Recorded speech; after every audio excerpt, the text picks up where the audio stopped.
Welcome back, my friends, to another episode of the Shema podcast. I want to explore a concept today, the concept of what's in a name. You know, there's something I did not share with you, but earlier this year, in January, my amazing wife had her conversion. She came out of the mikvah, no longer Shana, but Elisheva. And as I was there at the Beis Din, I said, I would like to change my name as well. And I asked them if I could add a middle name to Daniel and add the name Zavulun, because I've always been drawn to that character in the Torah that supported his brother Ishkar in his Torah studies.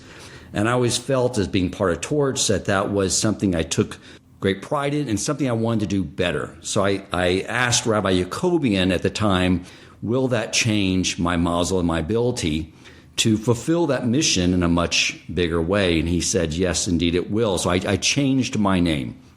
And I want to approach this topic with the framework I sort of presented on the episode I did, The Power of Speech, with Rabbi Yacobian. And I asked him to come on and talk about the impact of saying our blessings in the Hebrew language on the world around us. And I start off by talking about, if you look at the construct of the world, according to the Ramchal, that the binary code of the world is God's revelation or concealment of himself. And the programming code is the Hebrew language, and how us as speaking beings are the other outside of our infinite internal creator that can contribute to the world around us, either building it up and making it more holy or tearing it down.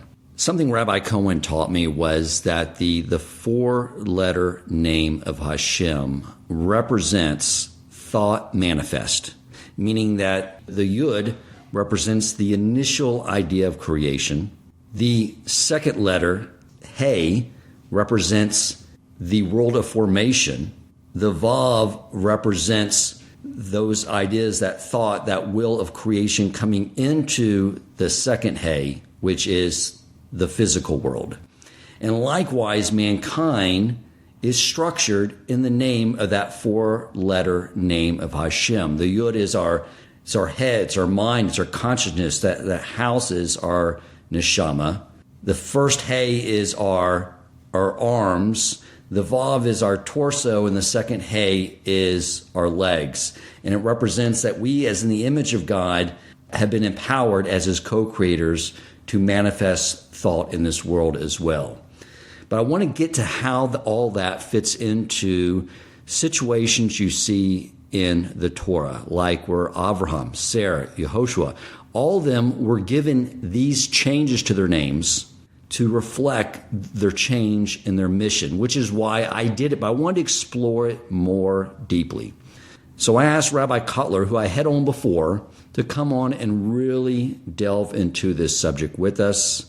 I'm sure he is going to thought manifest some incredible ideas for us and help bring some clarity around what is in a name. Welcome to the Shema podcast, the podcast for the perplexed, where Torah insights, intertwined through personal stories, as well as interviews with leading Torah scholars, demonstrate the empowering qualities of Torah and mitzvot. For more great Torah learning through Torch, the Torah Outreach Center of Houston, go to torchweb.org. Now to the show. Rabbi Cotlar, I know you don't like to go by Rabbi, but you're my teacher, you're my rabbi, but I will call you Daniel, if that makes you more comfortable, which is a good name. I like that name.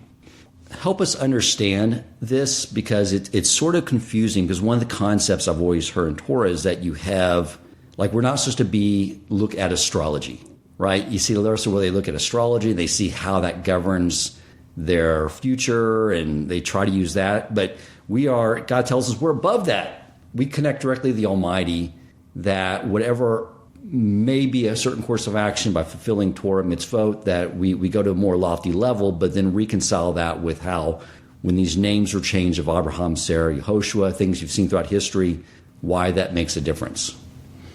Well, that's such a broad topic. I have to say that, thank you for having me on. The idea of words having real meaning in the building of the universe that we have is a favorite topic of mine.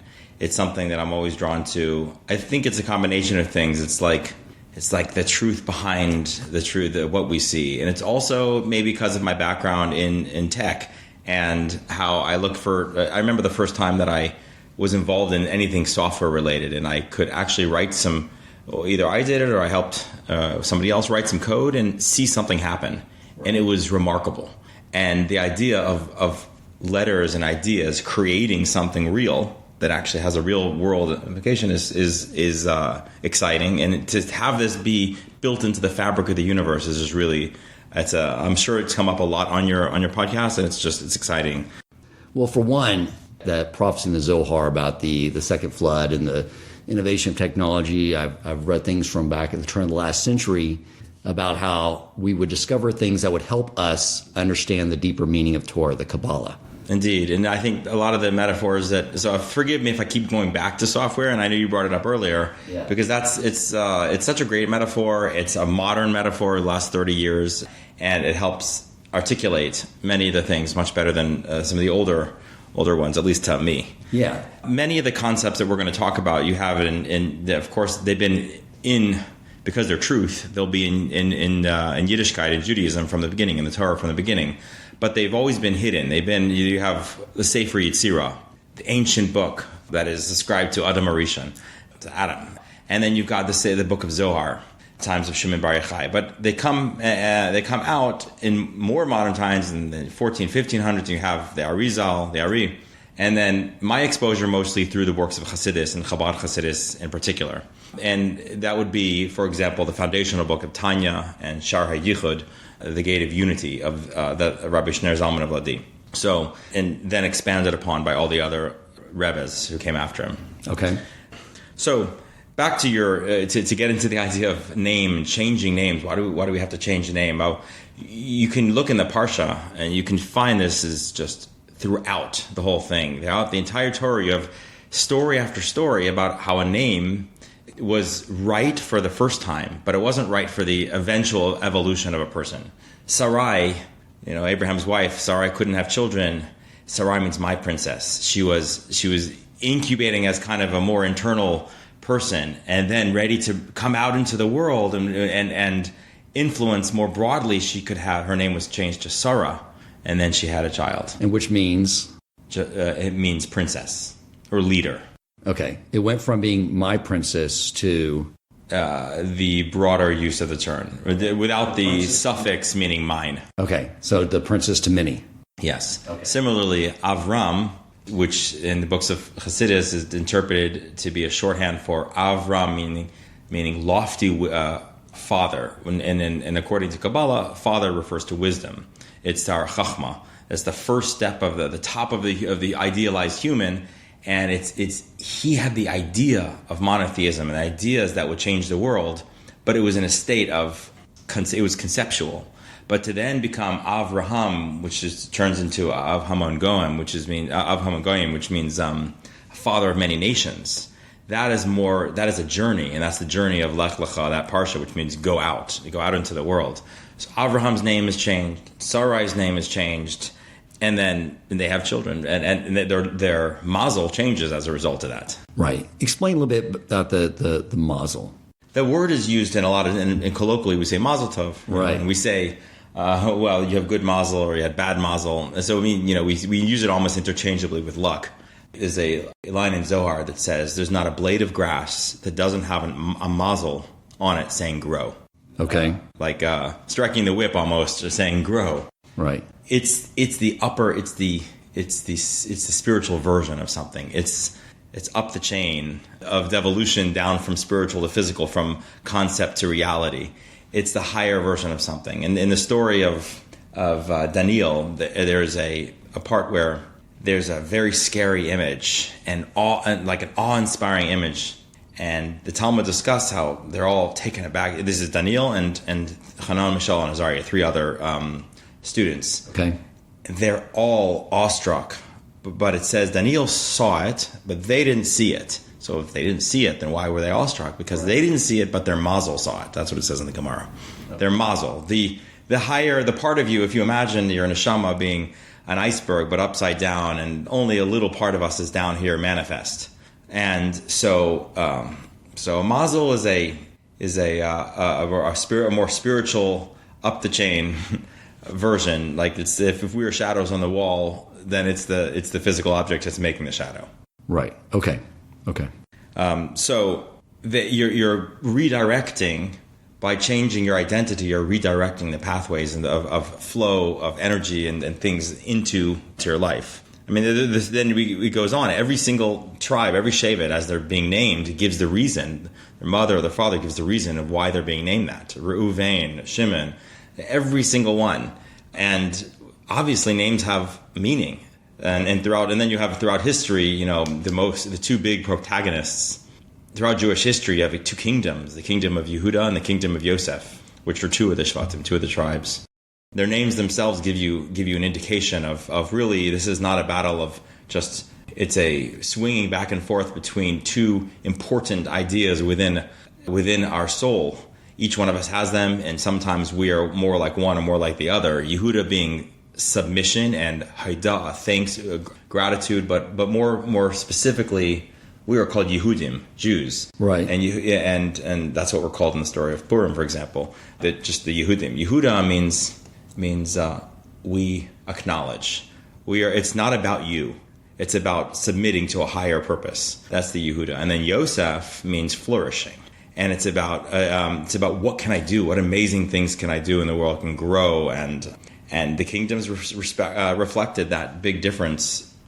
Yehuda, as a person, was a shepherd, and Yosef was a king, involved in changing the world. And Yehuda was reaching spiritual heights on his own. Right. So is the idea here that both those are necessary components that we're trying to harness as a Jew today, to acknowledge where everything comes from, but to allow them to have our role in allowing it to flourish in this world? Right. And really, we read this Haftarah during the week when Yehuda approaches Yosef, when he thinks he's just the leader of Egypt, and he approaches him to challenge him. And we read the Haftarah afterwards, which always has a tie to the Parsha. The Haftarah talks about one day the kingdom will be united, which is the bringing together of both of these tendencies. When do you really accomplish one is with the other, and vice versa. I was just bringing it as an example of the meaning of names, the importance of names, the destiny that comes with names. Finally, I think one is Yaakov and Yisrael, and that's the father of all the Jewish people. What's interesting about that is in the case of some of the name changes, like Avraham and Sarai and Yehoshua from Hosea, Joshua, and many others, once somebody's name changes, the name changes. Right, but good point. Like sometimes Yaakov is Yaakov, and sometimes he's Israel. Yeah.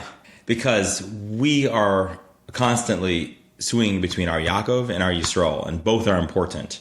It wasn't that we left Avraham was a stepping stone to get to Avraham, and now we can be Avraham. But in the case of Yaakov and Yisrael, this is something that happens in our life. Kind of like during the week we're Yaakov, right? Where the struggle. Akev means holding onto the heel. And then on Shabbos we are Yisrael, leading. So during the week we're discharging, and then on Shabbos we're recharging. And then you have that in life and holidays versus the rest of the thing, or even the morning when you're morning prayers, where Yisrael, and then during the day we're Yaakov. What do those names mean actually, Yaakov and Yisrael? Yaakov connects with the word Akev, meaning heel, which is down and the most engaging in the most mundane struggles, and holding on to the material world and engaging within it. And Yisrael, there's an acronym, how it connects to the Torah, Yeshish and Riba Osias Patera, Latera. But there's another, but more broadly, the angel who fights with him, he gives him a name and he explains it. He says, because you fought with angels and have won. Yisrael means a leader over Sar-El, over powers. Okay. So it's about us as not in a battle, but in a state of peace as a leader, and connecting to what's above us, not connecting to what's below us and struggling. Okay, because we're down in this world, we're struggling with the mundane, but our task as Jews, as Israel, is to struggle with bring holiness into those mundane affairs. Right, exactly. So I mean, So to answer back to that question, I think I can't. I'm not sure this is going to be a sufficient answer for it. But the idea of a mazel and the idea of a changing of a name, and there's all these stories. I mean, I have relatives who've changed their names for things, and thank God, have recovered from an illness. It doesn't always happen. I have other stories. So but you change the name to bring another pathway. It's not only psychological, but I think there is a psychological element as well. Who do you identify as? One of the things we have to remember is a name is not your neshama, it's not your soul. The soul is infinite. The name is a soul body superstate.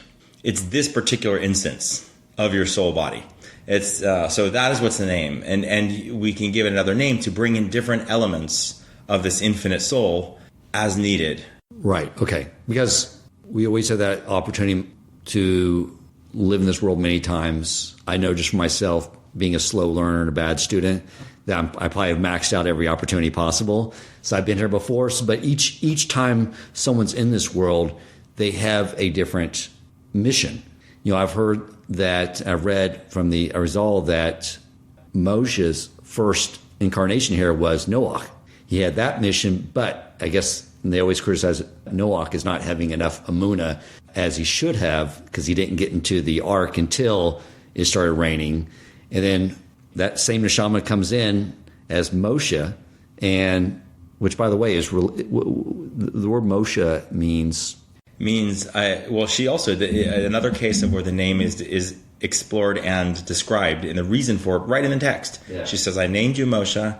And that's the name we call him by, not Tuvia, not Yukasil, which are names that we ascribe, the Medrash ascribes to Moshe, but Moshe. Why? Because I drew you out of the water.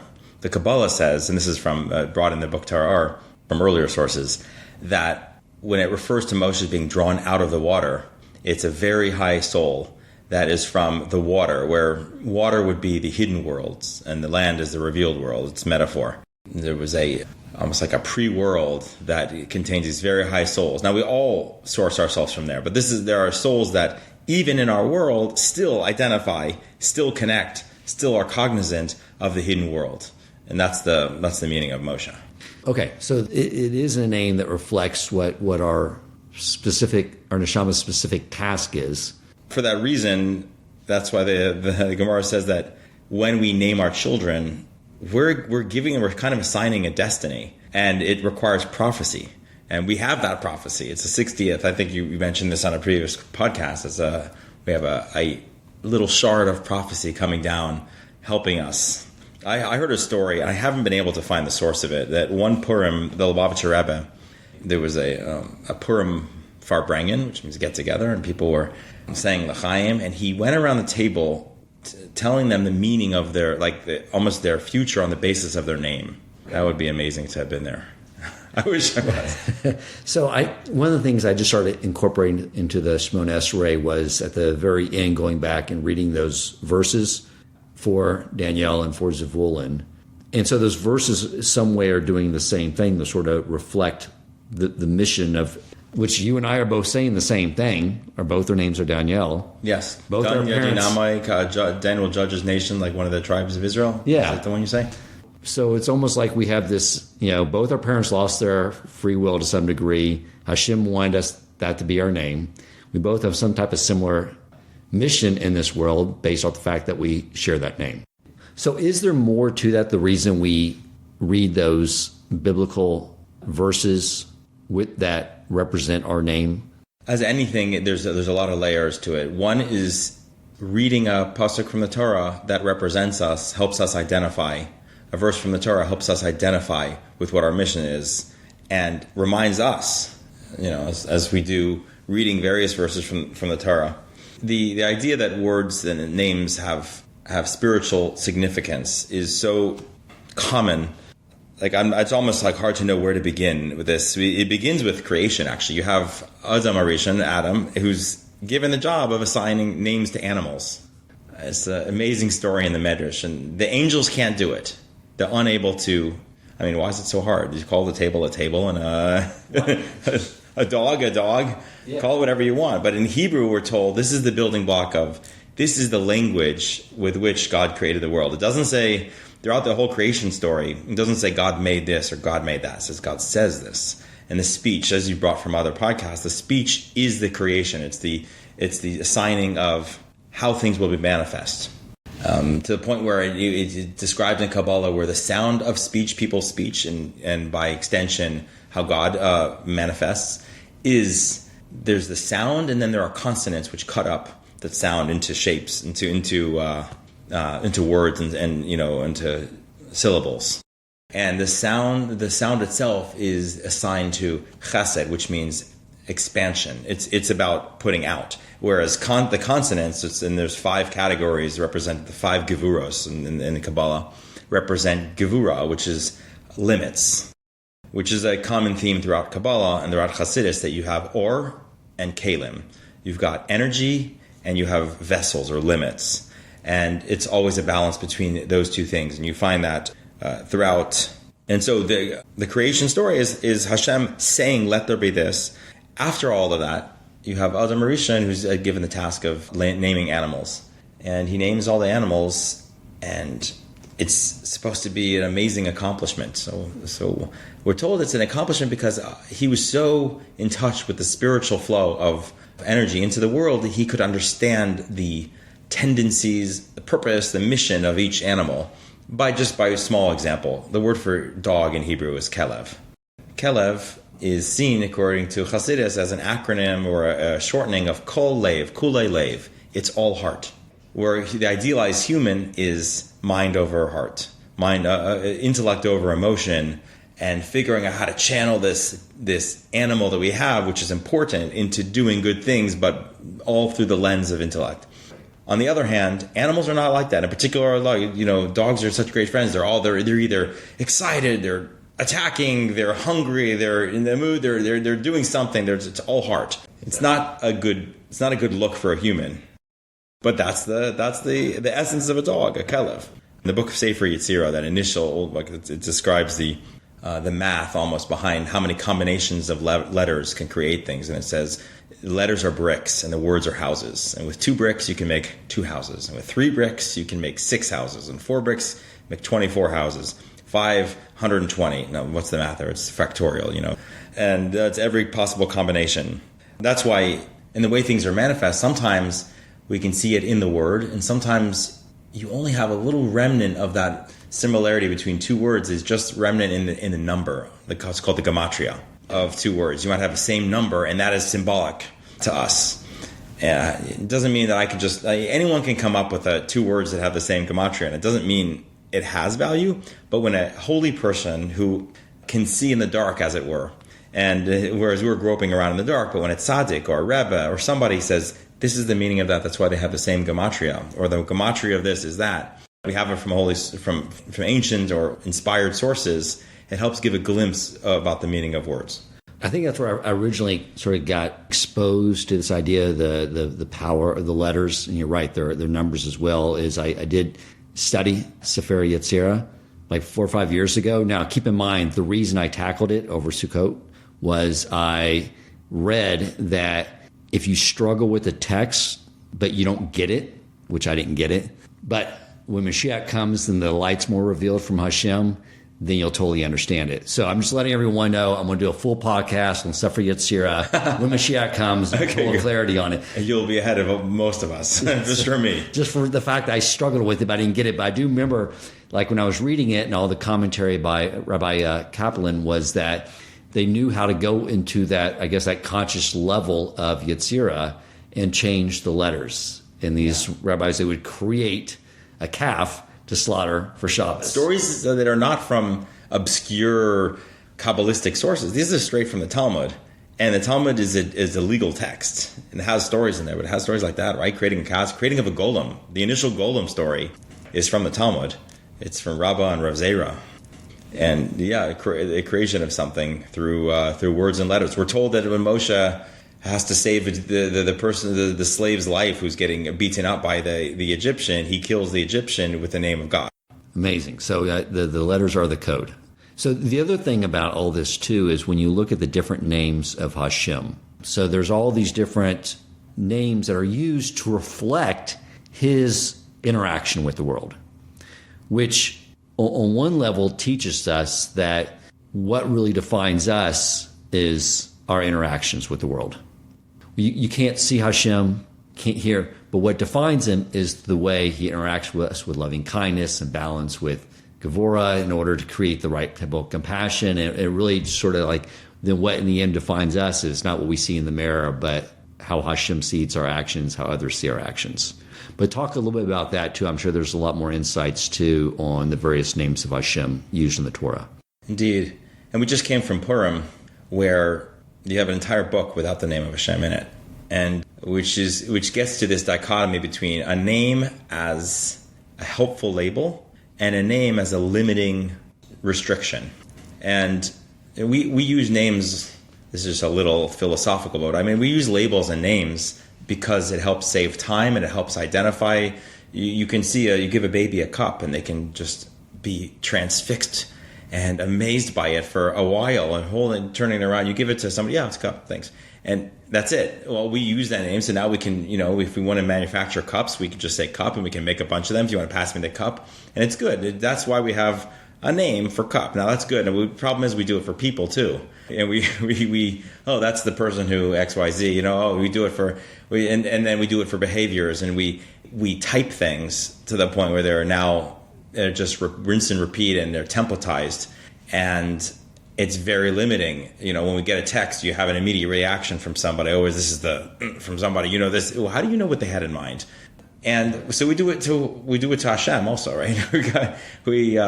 God interacts with the world, and we can't relate to something without a name. The name is the interface with which we can relate, and so throughout the Torah, we have names of Hashem. Sometimes, though, we just say, God says, I. In the Ten Commandments, he says, I. He doesn't say, it says, Anochi, I am.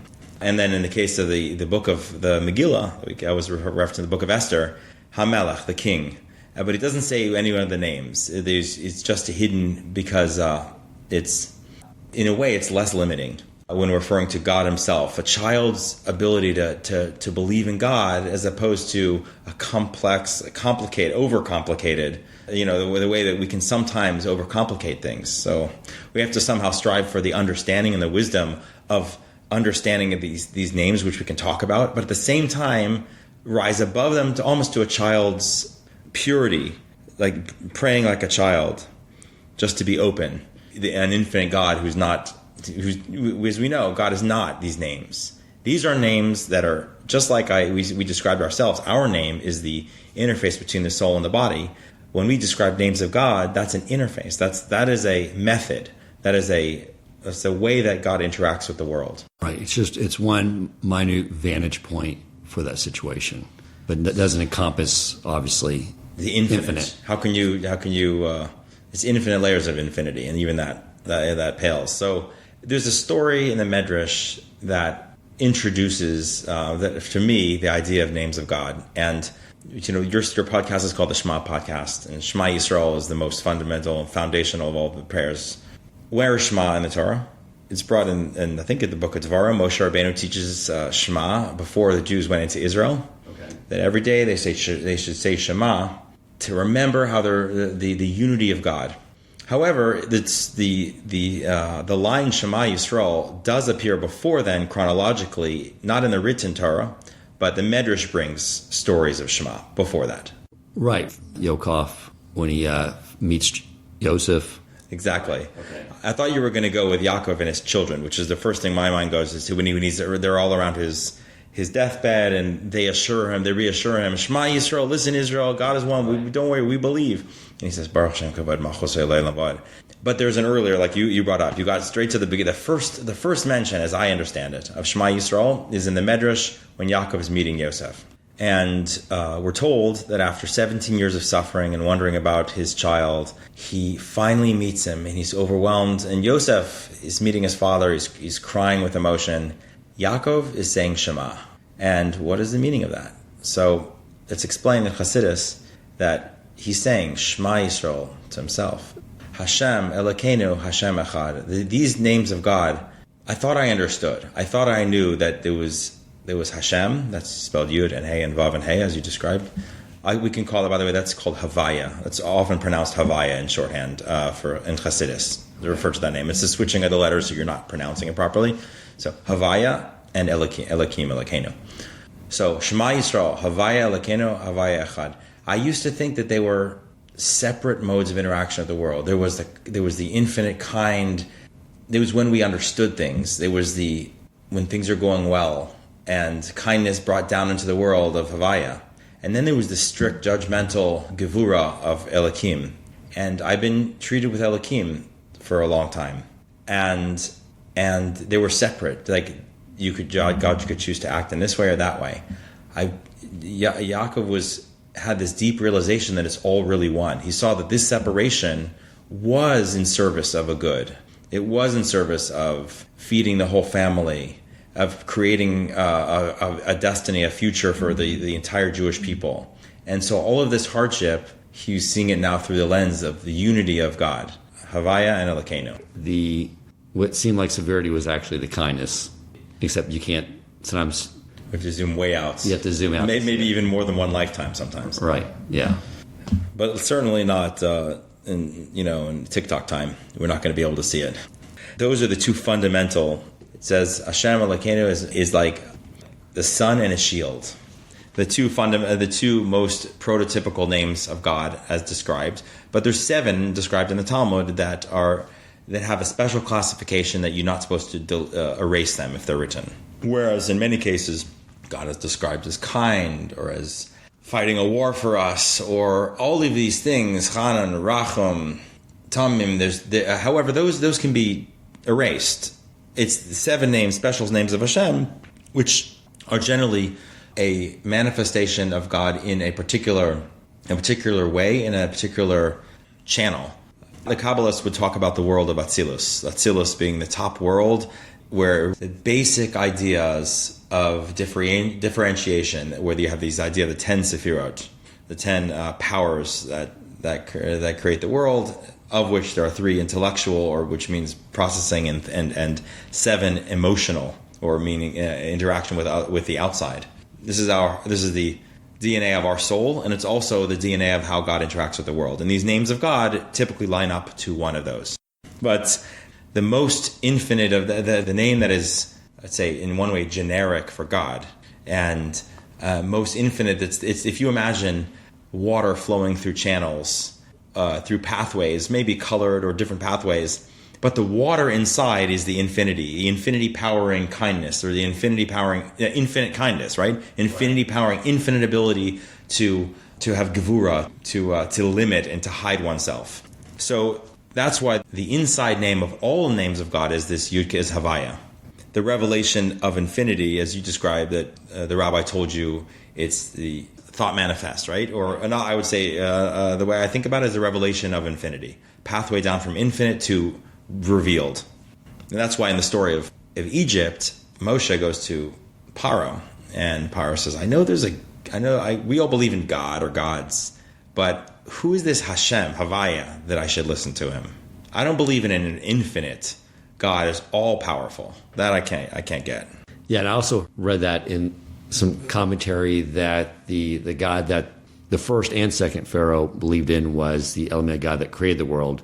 What hardened their heart was this idea that there was a God that orchestrated every event, and there was reward and punishment, and we were responsible for our actions. That it was that aspect of God that hardened his heart that they couldn't comprehend or want to comprehend.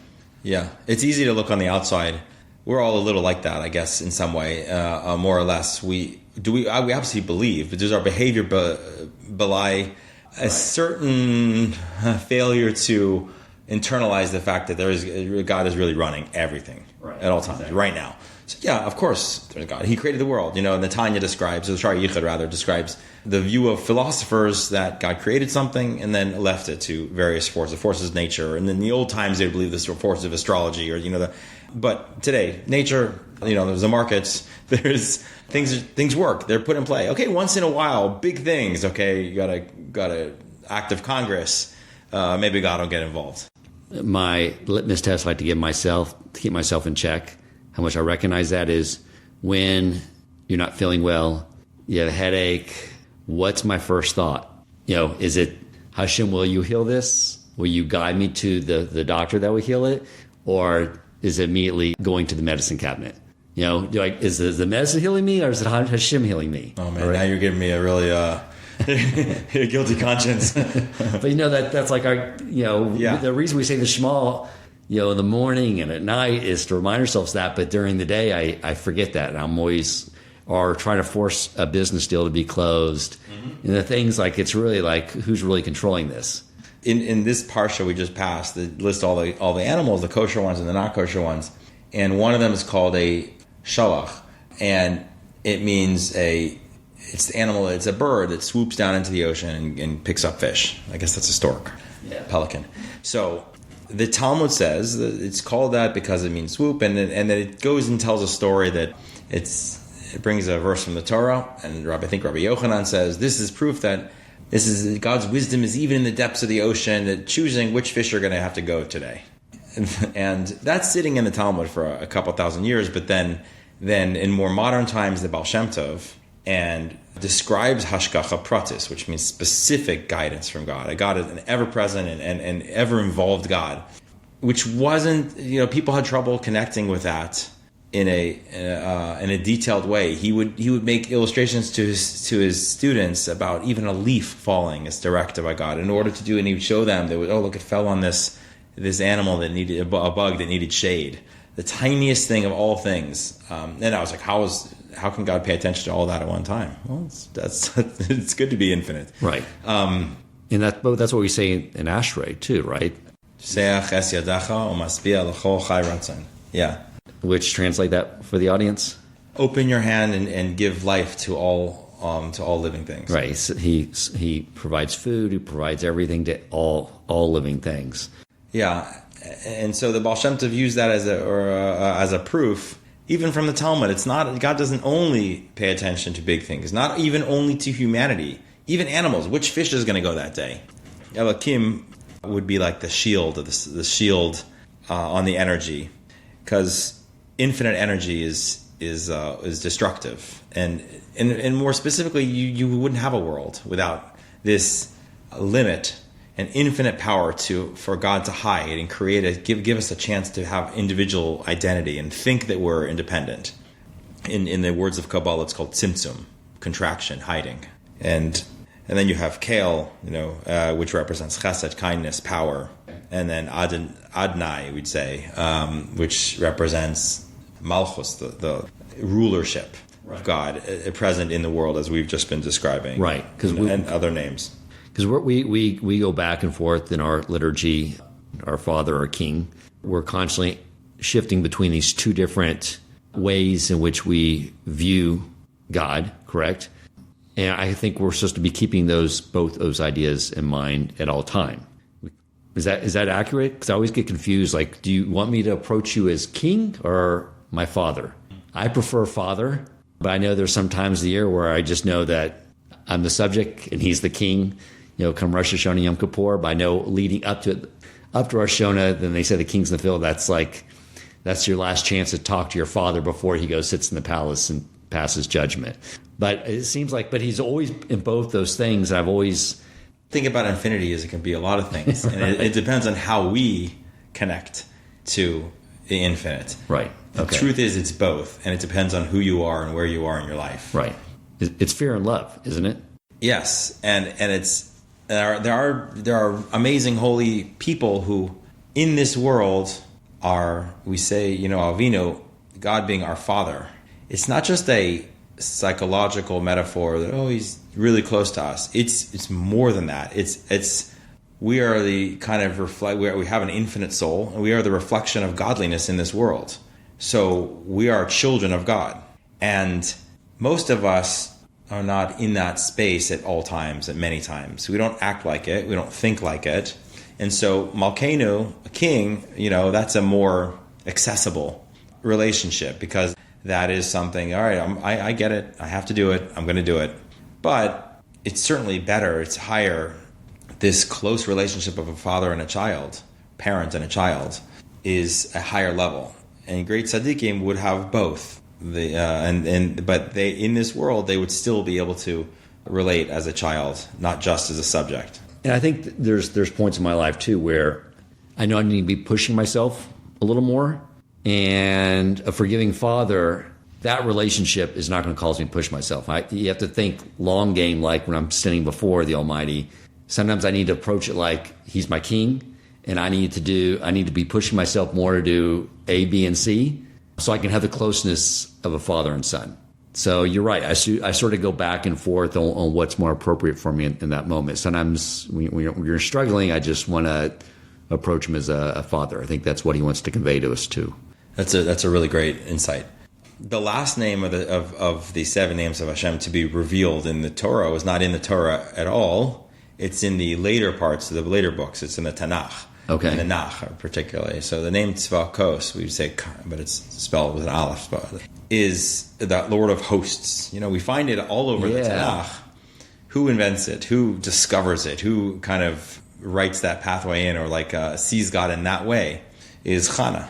And on Yom Kippur, we read the story of Chana, and it's about her praying and associating and relating to God on a much more accessible, lower way than I think as you'd see it. Moshe was so lofty that he was connected to God in the higher spiritual worlds, and he was describing Hashem's energy at that level, which became over the ages harder and harder to do and less accessible. And the Talmud says, from the day God created the world, no one called God Tzvakos until Chana came, and she did it. And it was the ability to see that even down here in this world, the most mundane things, God's not something outside of the world. God is within everything. Even the host, which means the multitude, a plurality of differentiation and what appears to be a fragmented, disparate and unconnected, without any purpose, and sometimes everything is just specks and atoms and protons and neutrons in that disparate world, seeing God's hand. And so it's the lowest name of God, which is meaning, but the most applied. What does that word mean? Lord of hosts is a translation when I'm reading the English in my sitter. Present in physical, present in the physical, present in the darkest times. Gotcha. And there's a version of that same word when the Jews are leaving Egypt. It says Tzivos Hashem, the army of the hosts of God. We're called an army leaving. It's also said in the Talmud that there's a few meanings of that word Tzivos. Tzivos means army, troops. It also means like almost like the colors. Because we are not one, we're not supposed to be monochromatic. The Torah gives us a lot of latitude about finding our own pathway, especially within prayer and within what we do in life, within halacha, within keeping the commandments and being a good person. But we're not supposed to be all just penguins. Right. Exactly the same. Not to be robots. So this Tzavos is about the uniqueness of every single person. And so the menorah and the temple had 7 branches representing the 7 categories or different categories of Jewish people. I find it interesting that a rainbow has like 7 colors, or at least the way they categorize it. So that's one of the other explanations. So it's the later prophets, starting from Chana, who were able to help us see the godliness within the world. Beautiful. What about the angels have specific missions, and these angels have names, correct? Based off their specific missions, is that something you can speak to? Because I remember there was something about the 3 angels that came to visit Avraham after he gave himself bris milah. And there was one that was on its way to Sodom and Gomorrah to destroy it. There was one that was there to heal him. There was something, from what I recall, you can probably clarify, that one couldn't do another task. It was like, because of the name they have. Is there's something to that? Yeah, there's definitely something to that. There's a Haftorah where a Navi says, God, you have placed me as somebody who walks among all those who stand. Imagine a room where a bunch of people are standing around and one person's progressing, walking. And that was him in heaven with a soul versus an angel. An angel doesn't progress. An angel is, in modern days terminology, I would say a program, a very good program, a very spiritual, lofty, not software, but whatever spiritual version of that. But what makes humans different, Adam ala elyon, Adam called himself Adam meaning I am similar to above, to the way God interacts with the world, is it's the complete partsuf, or complete range and balance of this entire possibility, a range of emotion and intellect in the form of infinity, but realized within a bunch of details that can work in concert with each other. So we have the ability to change, to progress, to grow, and that is what makes people different than angels, and souls different than angel. An angel has a mission, and when it's really its success is to be reabsorbed into the great oneness of everything. And in fact, there's a line we say in davening, we say Yotzer Misharsim V'Asher Mersosav, those who are created and those who've been created. There's actually categories of angels that just are like disposable cups that are like single use, and they do a thing and then they are reabsorbed into the oneness. And then there's ones that that are made more lofty and permanent, that have a mission that is perpetual, but it's still within a very narrow range. It's in a range. We are told that, Michael is angel of kindness, and Gavriel is the angel of severity and judgment. Okay. Rafal, healing. And so an angel has these are tools. These are not gods. These are tools. They're spiritual, and spiritual doesn't mean God. It means it's pre-physical. So it's spiritual tools of God and identities in so far as imagine a very complicated, very amazing program that is the methods by which God has chosen to interact with things in the world. They're there to facilitate his interacting. It's a way for the infinite to interact with the finite is through facilitation of these spiritual beings.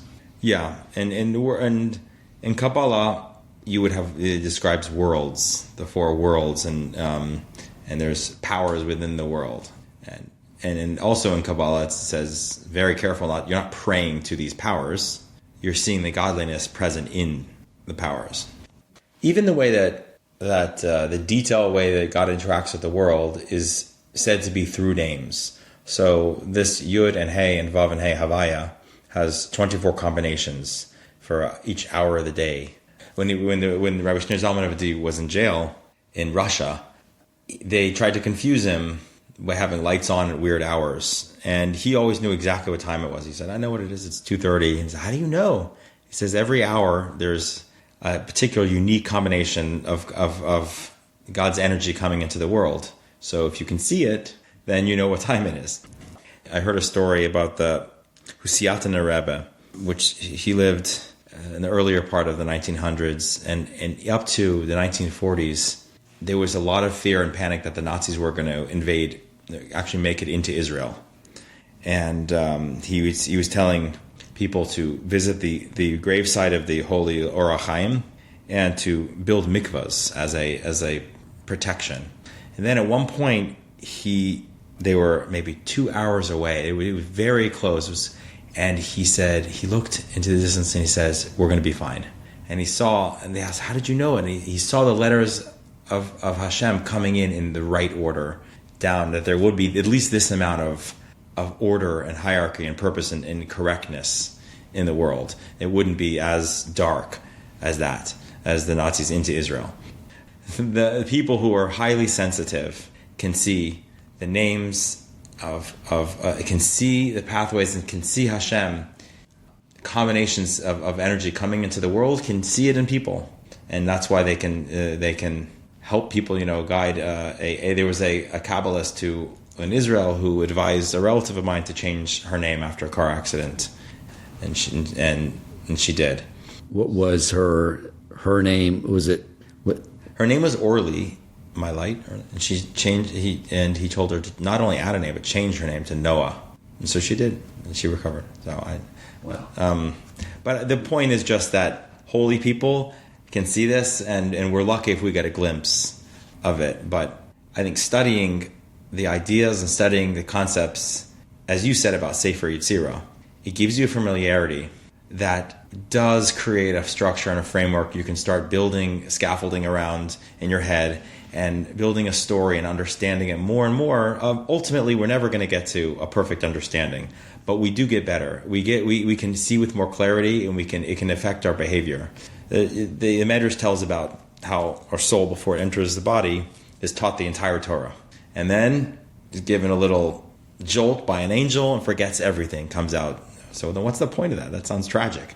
The point of it is that there's a familiarity and a recollection. And the first time you study something in Kabbalah or Hasidus, it sounds just, obscure, strange, fantastic. And then but then I think that's probably true for a lot of things: physics, math, chemistry, right? And any new concept. And diving into it more is worthwhile. It gives you a familiarity. Familiarity breeds an understanding, which then ultimately, which is the purpose of it all, makes us feel differently and affects our behavior. Beautiful. And I think there's the reason I think this concept has some real tangible weight to it in our lives. It's not just some theoretical ideas, because it shows the gravity of our responsibility.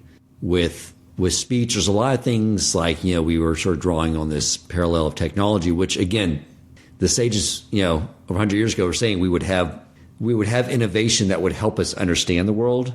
And, I've heard an analogy given this world. It's like what we would see a website today with this beautiful interface, but behind it all is code. These ideas, knowing the reality of this, what's behind the website screen, that we are influencing it by our words, and our name does give us a sense of our mission, that we do have a mission here, we do have a purpose, and we have this lofty responsibility of being Hashem's co-creator and to take it all seriously. We matter, and we matter a lot. Yes. This is the why. We are the why for the whole thing. Right. Which is, it's both humbling, but it gives us a tremendous amount of importance and responsibility. This is why God did things, is so that we have a world and we can make a beautiful world and make God present here. There's something in Pirkei Avot that says, Da maila maila mimach, know what's above you. And the Maggid of Mezrich says, he puts a comma in a different place, and he says, Da maila maila mimach, know that everything above is from you. So if I made it sound like we're the shadow on the wall, and that there's really physical objects that are making the shadow, we're at the bottom of a devolution of from spiritual to physical, know that the purpose of which is to go upwards. And everything, all the spiritual worlds, they hang on the smallest thing we do. And so yes, we're there's a downward energy that's the creative of this world and making things happen. But what we do as a result of that is tremendous and impactful, and it's the importance. It's why God did it all. That's beautiful. The other night, I was sitting on the back patio. I was having my scotch, a little stogie, and I was like, okay, what am I going to do the last hour of my day? I could watch some rubbish on Netflix. I should probably go, watch a shir on YouTube or something. And I was going to go over the Netflix route, and I was just stopping. I was looking out the clear sky. It's so vast. You think about the vastness of this universe, and I just had this idea. This entire vast universe, he created it for us to serve his will. It serves no other purpose except for us, for each of us. And it calls me to watch the shir versus the nonsense on Netflix. But I'm just saying, everyone listening should know that. When you just look out at the world, it was only created as a setting for each of us to fulfill his will here, to fulfill our mission. Beautiful. Thank you, Rabbi. I appreciate you coming on. Thank you. It's always a pleasure. If you enjoyed this episode, please consider supporting Torch so they can continue to spread Torah wisdom to the world by making a donation at torchweb.org and clicking donate in the top right corner of the page. And if you would like to get in contact with our host with comments, suggestions for future topics of learning, or questions for him or his guest rabbis, you may email him at president@torchweb.org.